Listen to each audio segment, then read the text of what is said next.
I have lived in Minneapolis for 9 years now, and winter has become the longest season in my head. The snow dulls the streets, makes the air thick, slows the hours. Some people hate it. I think I hide better in it. Thick coats, scarves, gloves. Nobody sees you fully. Most nights, I come home from the insurance office, hang my coat, and put on the kettle. I keep the lights low, only the lamp by the couch. I take the storage bin from the back of my closet and lift the lid slowly, the way you open something alive. Inside are my dresses, folded with a kind of reverence. There's a pale blue sweater dress, a burgundy skirt, a soft cream blouse with pearl buttons. The fabrics have a quiet weight in my hands. I change piece by piece. The blouse first, the skirt next. I pull on black tights and stand barefoot on the carpet, looking in the mirror. Sometimes I add the wig, sometimes not. I move my hands along the fabric, feel it settle against my skin. There's no audience, no one to approve or disapprove. Just me. It isn't about pretending to be someone else. It's about feeling like the person who's always been there underneath. I keep this part of my life behind a locked door.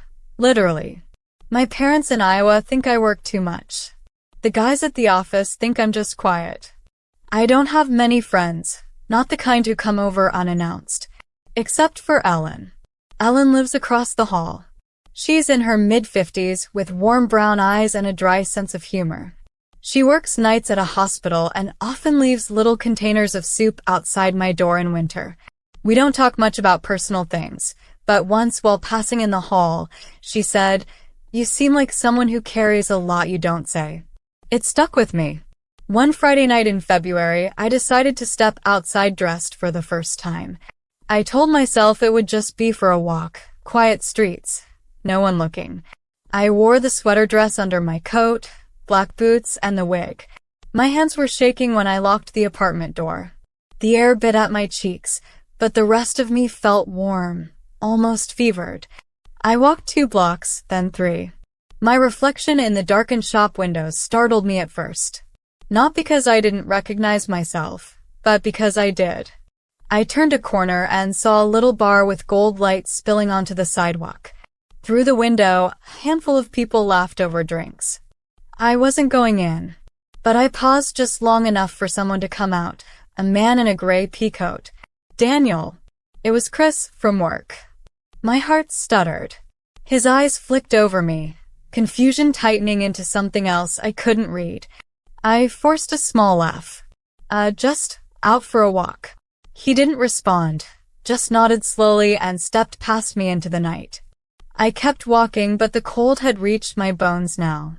Monday at the office, Chris didn't say a word. But something had shifted. People stopped inviting me to lunch. Conversations lowered when I walked by. No one said anything outright. They didn't have to. Weeks passed. I avoided looking at Chris.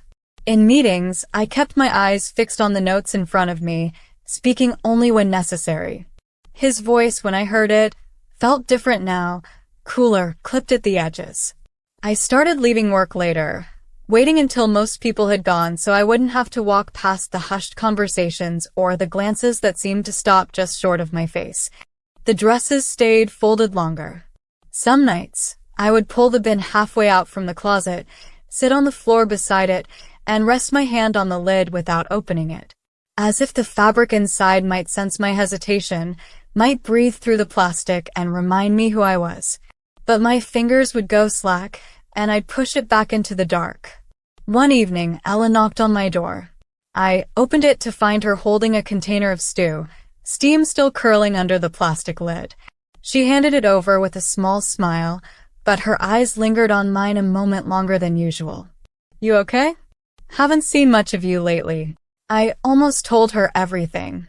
How it had been weeks since I felt like myself, how my days had gone gray around the edges. In my head, I saw her nodding, maybe offering that quiet kind of understanding she seemed capable of. But the image wavered and collapsed before I could reach for it. "Just tired," I said. The last night I dressed was in late March. I chose the cream blouse and the skirt, my hands steady but slow, as if I knew the weight of what I was doing but didn't want to rush toward it. I sat in front of the mirror for a long time, letting the soft light pool around me. My reflection looked almost fragile, edges blurred by the faint yellow glow of the lamp.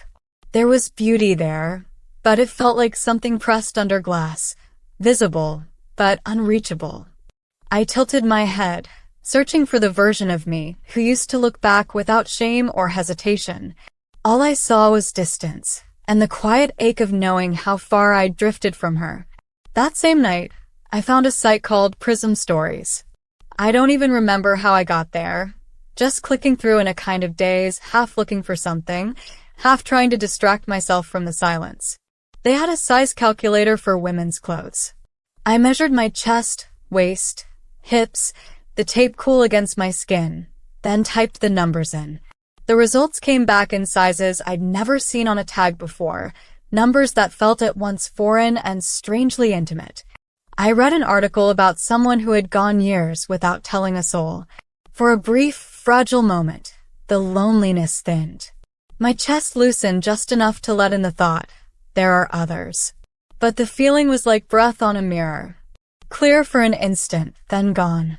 2 days later, I bought garbage bags.